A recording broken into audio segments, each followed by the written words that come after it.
거룩하신 하나님 아버지, 금요일 밤에 피곤하고 지쳐있는 저희들이 하나님의 말씀을 사모하여서, 주의 진리를 사모하여서 예배당에 모여서, 그리고 또 외부로 접속해서 이 함께 은혜의 시간을 나누게 하시니 감사를 드립니다. 오늘 이 시간에도 성령 하나님 저희와 함께 하여 주셔서 이 바른 교리의 내용을 잘 이해하고 또 그 내용을 가지고 함께 기도할 때에 하나님 큰 은혜를 저희에게 주시고, 무엇보다도 저희가 얼마만큼 큰 은혜를 받고 있는지, 얼마나 큰 사랑을 받고 있는 존재인지를 깊이 깨닫는 은혜의 시간이 될 수 있도록 인도해 주시옵소서. 하나님, 사랑하는 주의 자녀들 한 사람 한 사람 이 자리에 나와 있는 모든 분들에게 은혜를 내려주시고, 저희가 빈 마음으로 돌아왔지만 돌아갈 때는 채워진 마음으로 돌아가는 귀한 시간 될 수 있도록 저희와 함께하여 주시옵소서. 이 모든 말씀 예수 그리스도의 이름으로 기도합니다. 아멘. 자, 반갑습니다. 오늘은 23강 무용교회 지체들이 그리스도와 누리는 교제라는 제목을 가지고 82문과 83문 이 두 개의 문제를 가지고 함께 나눠보도록 하겠습니다. 아마 좀 굉장히 좀 짧게 두 개밖에 안 되기 때문에 짧게 끝날 것 같은데, 짧게 끝나도 오늘 다루는 주제가 굉장히 중요하기 때문에 여러분들이 좀 집중해서 이 시간을 좀 따라오면 좋겠습니다. 자, 제가 한번 82문 질문하겠습니다. 여러분들이 답해 주십시오. 제 82문, 보이지 않는 교회의 지체들이 영광 중에 그리스도와 함께 누리는 교제는 무엇입니까? 보이지 않는 교회의 지체들이 영광 중에 그리스도와 함께 누리는 교제는 이 세상에서도 죽음 직후에도 있으며 부활과 심판의 날에 결국 완전히 누립니다. 어떻게 보면 이 82문 같은 경우에는 이 전체 뒤에 있는 문제들을 안내해주는 가이드 문제라고 할 수가 있습니다. 그래서 이 82문부터 시작해서 90문까지의 내용을 안내를 해주고 있는 거죠. 특별히 이 무용교회 지체들, 보이지 않는 교회의 지체들이 누리게 되는 그 영광에 대한 내용을 다루고 있습니다. 자, 그래서 1번을 보시면 대요리문답이 설명하는 그리스도와의 교제라고 해서 첫 번째로는 은혜 중에 그리스도와 나누는 교제. 여기서 말하는 은혜라는 것은 주로 이 생에서 받는 구원의 복을 의미하는 것입니다. 그리고 두 번째, 영광 가운데 그리스도와 나누는 교제라는 것은 주로 다음 세상, 우리가 맞이하게 될 새하늘과 새 땅에서 우리가 받게 될 그 구원의 복을 의미하는 것입니다. 그래서 은혜 중에 그리스도와 나누는 교제는 69문에서 지난 시간까지 81문까지 이것들을 정리를 했고요. 이제 오늘부터 다루게 되는 이 82번부터 90문까지가 영광 가운데, 결국에는 우리가 다음 세상에서 받게 될 구원의 복에 대해서, 그리스도와 함께 누리게 될 그 구원의 복에 대해서 함께 나누게 되는 것입니다. 자, 그렇다면 하나님의 백성은 이 모든 영광, 주님께서 우리에게 보여주시는 그 모든 영광을 어떻게 받는가? 한순간에 받는가? 아니면 여러 차례 그것을 나누어서 받는가? 지금 뭐라고 되어 있습니까? 하나님의 백성들은 한순간에 모든 영광을 다 얻는 것이 아니라 여러 단계를 통해서 영광을 얻는다. 여기서 보면은 82문의 답을 보면 이 세상에서도 죽음 직후에도 부활과 심판의 날에 이렇게 3단계로 나누어져 있죠. 여기서 보시면은 2번에 A에 1, 2, 3이 되어 있죠. 하나님의 백성들은 이 생에서 죽을 때에, 부활 때에, 이 생에서 어떻게 됩니까? 영광의 첫 열매를 얻게 되고, 이제 오늘 우리가 다루게 되는 83번 문제가 이 1번에 관한 문제예요. 그리고 2번에서 하나님의 백성들은 죽을 때에 영광의 상태에 진입하게 되고 들어가게 되고, 세 번째로 하나님의 백성들은 부활 때에 완전한 영광을 받게 된다, 수여받는다라고 보시면 될 것 같습니다. 사실 이제 3번이 이에 대한 도표인데요. 이제 도표를 좀 풀어서 글로 좀 정리를 해놓은 겁니다. 그래서 A번이 이 생에서 누리는, 이 땅에서 누리는 그리스도와의 영광스러운 교제라고 해서 고린도후서 3장 18절 말씀이 있죠. 한번 같이 한번 읽어볼까요? 시작. 우리가 다 수건을 벗은 얼굴로 거울을 보는 것 같이 주의 영광을 보매 그와 같은 형상으로 변화하여 영광에서 영광에 이르니 곧 주의 영으로 말미암음이니라. 예, 아멘. 수건을 벗은 얼굴이라고 얘기하는 것은, 여러분 수건을 덮은 얼굴은 어떤 얼굴이 생각나십니까? 구약 시대 때 모세가 하나님을 만나고 온 다음에 그 영광을 가리기 위해서 수건을 덮었잖아요. 근데 이제 신약 시대 때는 이 수건을 벗은 얼굴로, 우리 모두가 수건을 벗은 얼굴로 주님을 만나게 된다라는 거예요. 그래서 이 수건을 벗은 얼굴이 상징하는 것은 하나님의 임재를 누리는 자유와 확신을 의미합니다. 그래서 오히려 모세보다도 더 큰 영광을 우리가 직접적으로 얻게 된다라는 것을 말하고 있는 것입니다. 그리고 그와 같은 형상으로 변화하여 영광에서 영광에 이른다라는 것은, 이 땅에서는 시간이 지나면서 더 많이 이 영광에 대해서 배우게 되고 성장한다라는 것을 의미하는 거예요. 그러니까 이 땅에서는 어떠한 그 영광의 양을 한꺼번에 다 일시불로 받는 게 아니라, 이게 점차 시간이 지나면서 점점 더 크게 주님의 영광을 보게 되고 누리게 된다라는 것을 말하는 것입니다. 이게 만약에 신자의 그러한 그 삶, 신자의 그 영적 일생과 비유한다라면 어디에 비유할 수 있을까요? 성화에 비유할 수가 있죠. 점점 더 거룩하게 되어지면서 점점 더 예수 그리스도를 닮아가게 되면서 주님의 영광을 더 많이 보게 되고 더 많이 누리게 된다라는 의미로 볼 수가 있습니다. 자, 이게 오늘 우리가 다루게 되는 대요리문답 83문의 내용입니다. 두 번째입니다. 죽을 때 누리는 그리스도와의 영광스러운 교제. 우리 한번 누가복음 23장 43절 말씀을 읽어보겠습니다. 예수께서 이르시되 내가 진실로 내게 이르노니 오늘 내가 나와 함께 낙원에 있으리라 하시니라. 아멘. 누구에게 한 말씀이죠? 누가 한 말씀이죠 이게? 예수님이 누구에게? 오른쪽? 왼쪽? 네, 알 수는 없습니다. 예수님 옆에 있는 이 강도에게, 한쪽 편에 있는 강도에게 한 이야기죠. 오늘 네가 나와 함께 낙원에 있을 것이다. 이것은 뭐냐면은 죽는 그 순간 그 영광에 들어가게 된다라는 것을 말하는 것입니다. 자, 이 내용에 대해서 대요리문답 84번부터 86번 문답이 이 주제를 다루게 될 것입니다. 세 번째입니다. 부활 때에 누리는 그리스도와의 영광스러운 교제. 요한일서 3장 2절을 같이 한번 읽어보겠습니다. 사랑하는 자들아, 우리가 지금은 하나님의 자녀라. 장래에 어떻게 될지는 아직 나타나지 아니하였으나 그가 나타나시면 우리가 그와 같을 줄을 아는 것은 그의 참모습 그대로 볼 것이기 때문이니. 아멘. 자, 그가 나타나시면이 의미하는 것은 예수 그리스도께서 재림하실 때, 재림하시면 우리가 그와 같을 줄을, 예수님께서 부활하신 것처럼, 예수님이 부활의 첫 열매이신 것처럼 우리가 두 번째, 세 번째, 네 번째 마지막 열매가 되어서 예수님처럼 변화가 되어서 우리가 부활하여서 그 영광을 누리게 되고 보게 된다라는 것을 말하는 것입니다. 이 내용에 대해서 이제 87번부터 90번까지 이 문제를 다루게 될 것입니다. 그래서 82번 문제는 가이드 문제라고 보시면 됩니다. 이 내용에 대해서 앞으로 90번까지 우리가 어떤 주제에 대해서 배우게 될 것입니다 라는 것을 내포하고 있는 그런 문제라고 보시면 될 것 같습니다. 83번 문제입니다. 제가 여러분들에게 묻겠습니다. 보이지 않는 교회의 지체들이 이 세상에 사는 동안 영광 중에 그리스도와 함께 누리는 교제는 무엇입니까? 보이지 않는 교회의 지체들은 이 세상에 사는 동안 그리스도와 함께 영광의 첫 열매를 누립니다. 그들은 그들의 머리 대신 그리스도의 지체들이므로 그리스도 안에서 그분이 충만히 갖고 계시는 영광에 함께 참여합니다. 그리고 그 증표로 하나님의 사랑, 양심의 평안, 성령 안에서의 기쁨, 영광의 소망을 즐겁게 누립니다.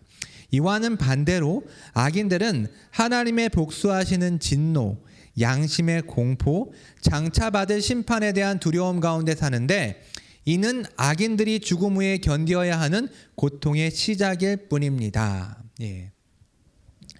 여기에서 첫 열매, 영광의 첫 열매라고 표기되어 있는 이 의미는 뭘까?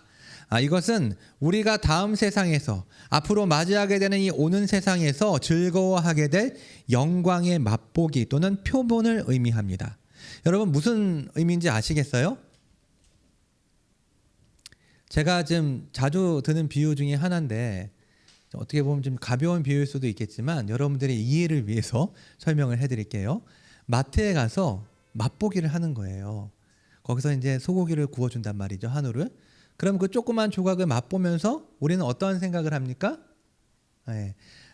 이게 이렇게 맛있구나. 내가 집에 가서 이거를 갖다가 우리 가족들과 함께 요리해 먹으면 얼마나 맛있을까. 그 조그만 조각을 맛보면서 내가 사게 될 그 고기의 그 맛을 미리 예측하고 얼마나 풍요로울지를 상상하게 되는 거죠. 그런 의미를 설명하고 있는 것입니다. 우리가 지금 예수님을 믿음으로 영광의 첫 열매를 맛보게 되죠. 그 영광 안에 진입하게 되는 거예요. 그래서 그 영광을 처음으로 경험하게 되는 그것을 말하는데 그것을 통해서 우리는 앞으로 우리가 맞이하게 될 그 영광이 얼마나 큰지를 상상하고 기대하고 소망할 수 있게 되는 것이죠. 그러한 의미에서 영광의 첫 열매, 맛보기, 표본이라고 말할 수 있는 것입니다.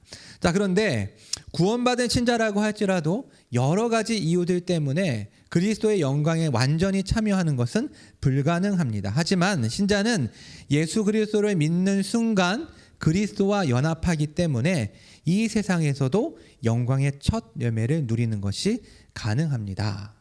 그러니까 우리가 구원받는 그 순간, 우리가 구원받는다라는 말을 여러 가지 의미로 표현할 수가 있겠죠.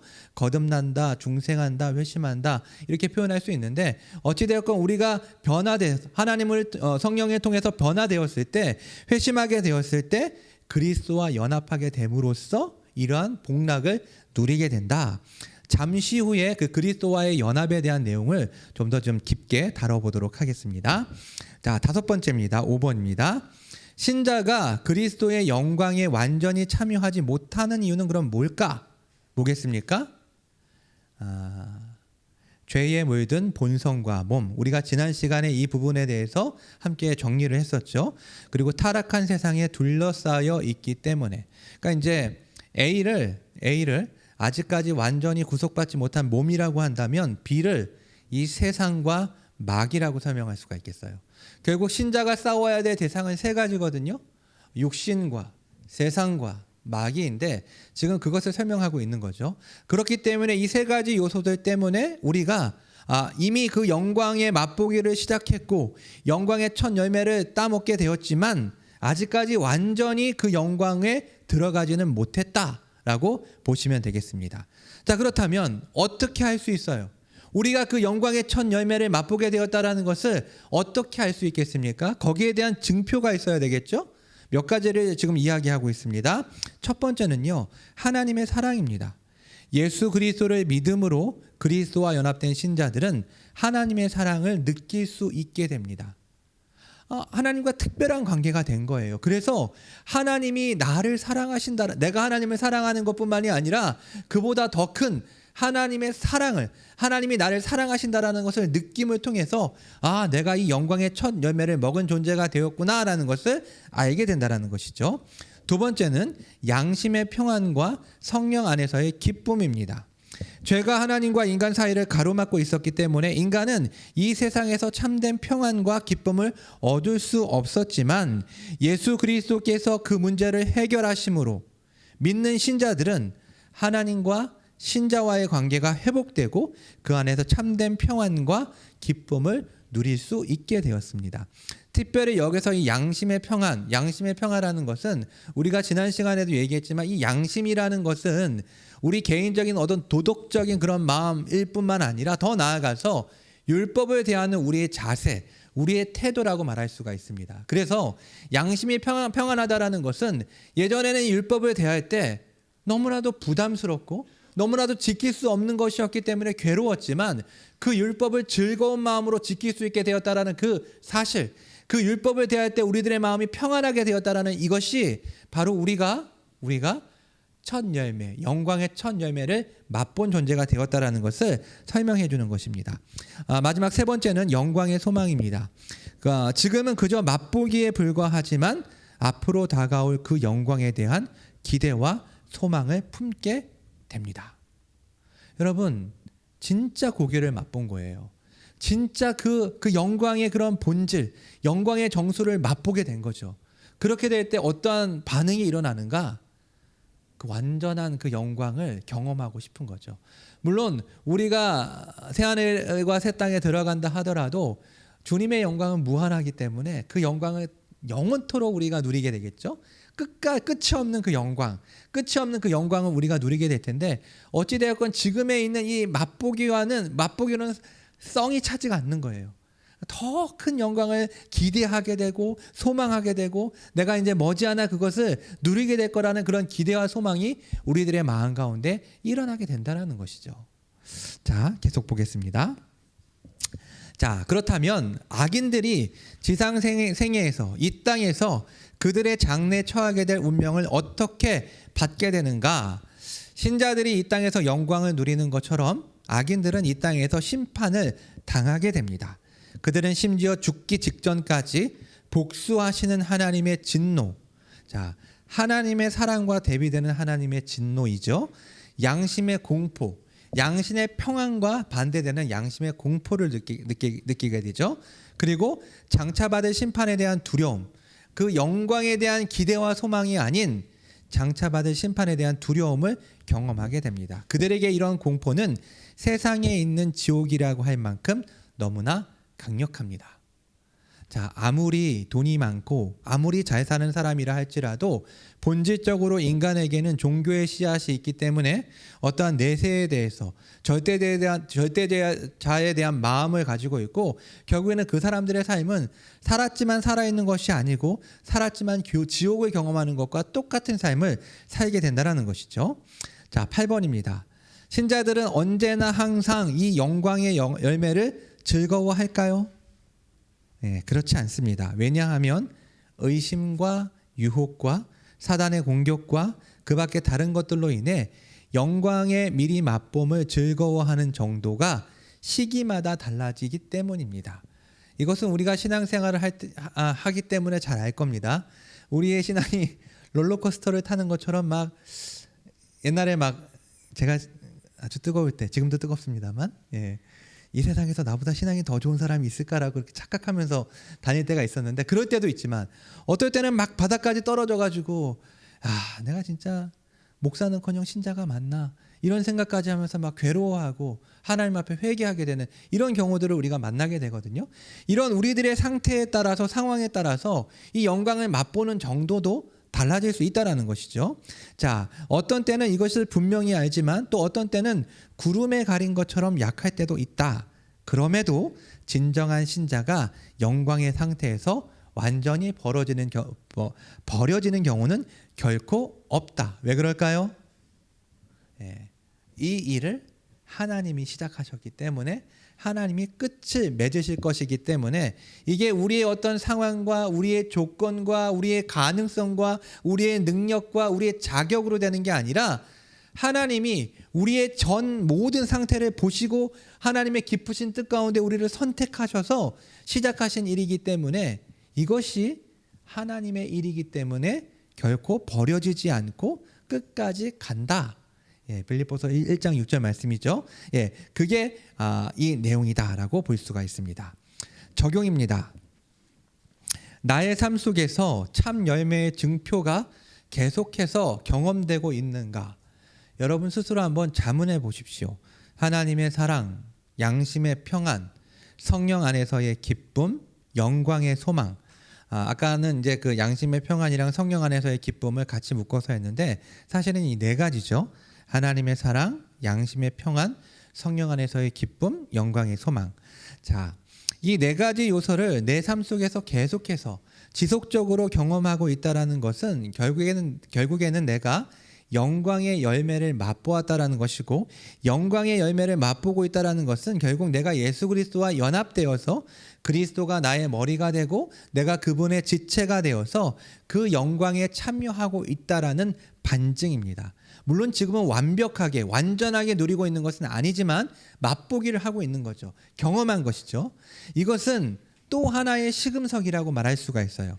리트머스 시험지죠. 그래서 지금 내가 어떠한 상태인지, 내 신앙의 상태가 어떤 상태인지를 보여주는 중요한 기준이 된다라는 것입니다. 하나님의 사랑을 여러분 느끼십니까? 양심의 평안을 느끼세요? 성령 안에서의 기쁨과 이 영광에 대한 소망이 여러분의 마음 가운데 있습니까? 자, 내가 믿음이 있다고, 내가 신자라고 생각하고 또 그렇게 믿고 있지만 만약에 내 삶 속에서 이 네 가지의 요소가 경험되어지고 있지 않다고 한다면 그것은 심각한 문제입니다. 자, 나의 삶 속에서 참 열매의 증표가 계속해서 경험되지 않는 이유는 뭘까요? 첫 번째는요, 내가 구원받은 신자가 아니기 때문입니다. 굉장히 무서운 말이죠. 열심히 교회를 다녔고 지금도 교회에서 열심히 섬기고 있는데 내가 구원받은 신자가 아니기 때문에 이 네 가지의 요소를 누리지 못하고 있는 거예요. 경험하지 못하고 있는 거예요. 자, 두 번째는 복음보다 율법의 영향력이 내 안에서 역사하고 있기 때문에. 세 번째는 의심과 유혹과 사단의 공격과 그 밖에 다른 것들 때문에. 당연히 구원받은 신자가 아닌 경우에는 이 영광을 맛볼래야 맛볼 수가 없습니다. 또한 구원받았지만 하나님의 은혜의 복음이 내 삶을 지배하는 것이 아니라 내 종교심에 따라서 껍데기뿐인 율법이 나쁜 것은 아니지만 율법의 정신을 잊어버린 채 형식적으로 그 율법을 열심히 지키고만 있다면 하나님은 사랑의 대상이 아니라 하나님은 공포의 대상이 될 것이고 양심의 자유가 아니라 양심의 억압을 느끼게 될 것이고 영광의 소망이 아니라 아무것도 소망하지 않는 그저 모든 것이 버겁게 느껴지는 삶을 살게 될 것입니다. 왜 이러한 상태가 된 것일까요? 어떻게 이러한 기쁜 수렁으로 빠지게 된 것일까요? 분명히 나 자신을 이 상태까지로 이끈 그 근본 요인들, 원인들이 있을 것입니다. 저는 모르죠. 주님과 여러분이 알고 있는 그 원인을 우리는 찾아야만 합니다. 자, 마지막 세 번째입니다. 그리스도와의 연합의 중요성. 사랑하는 여러분, 결국 이 모든 것이 이루어질 수 있는 궁극적인 원인은 바로 내가 그리스도와 연합되었기 때문입니다. 믿는 신자가 그리스도와 연합되었기 때문에 그분이 누리게 될 그 영광을 지금 이 땅에서부터 그리고 죽는 순간에 그리고 그 이후에 완전히 부활하여 영원한 나라에서 살게 될 때까지 점차 분명하고 또렷하게 경험하게 되는 것입니다. 점점 더 영광에서 영광에 이르는 것이 우리가 이 땅에서 누리게 될 복이고 우리는 그래서 더 큰 영광을 경험케 해달라고 계속해서 애쓰고 노력하는 삶을 살아야 하는 것입니다. 자, 이제 오늘 기도회로 들어가도록 하겠습니다. 영상은 꺼주시고요. 오늘도 24분이 들어오셨는데 감사합니다. 예. 다음 주에